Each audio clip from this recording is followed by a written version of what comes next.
جنت کے تمام دروازوں سے بلاوا۔ نبی اکرم صلی اللہ علیہ وآلہ وسلم ایک روز نماز ظہر کے بعد صحابہ کرام سے دریافت فرمایا، آج تم میں سے کون روزے سے ہے؟ تو حضرت ابوبکر صدیق رضی اللہ تعالیٰ عنہ نے جواباً عرض کیا، اللہ کے رسول صلی اللہ علیہ وسلم میں روزے سے ہوں۔ پھر نبی اکرم صلی اللہ علیہ وسلم نے ہم سے پوچھا، آج تم میں سے کس نے کسی مسکین پر صدقہ و خیرات کیا ہے؟ تو حضرت ابوبکر صدیق رضی اللہ تعالیٰ عنہ نے عرض کیا، اے اللہ کے رسول صلی اللہ علیہ وسلم میں نے۔ نبی کریم صلی اللہ علیہ وسلم نے پوچھا، آج تم میں سے کسی نے کسی مریض کی بیمار پرسی کی ہے؟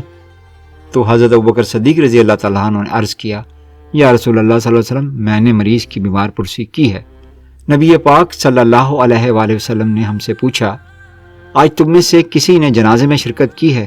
تو حضرت ابوبکر صدیق رضی اللہ تعالیٰ عنہ نے عرض کیا، اللہ کے رسول میں نے ایک جنازے میں شرکت کی ہے۔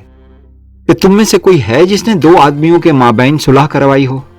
حضرت ابوبکر صدیق رضی اللہ تعالیٰ عنہ نے فرمایا، اللہ کے رسول صلی اللہ علیہ وسلم میں نے صلح کرائی ہے۔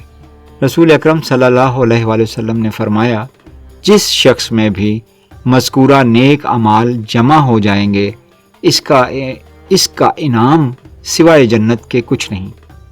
نبی کریم صلی اللہ علیہ وسلم نے ہم سے ایک دفعہ متعدد نیک اعمال کا ذکر فرما کر بتلایا کہ ہر شخص کو اس کی عمل کی مناسبت سے جنت کے ایک خاص دروازے سے داخل کیا جائے گا اور اسے باقاعدہ اس دروازے سے داخل ہونے کے لیے بلایا جائے گا۔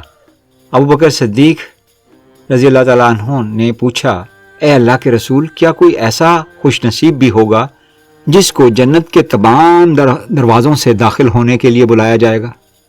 آپ صلی اللہ علیہ وسلم نے فرمایا، ہاں مجھے امید ہے اے ابوبکر کہ تم ایسے خوش نصیبوں میں سے ہوگے۔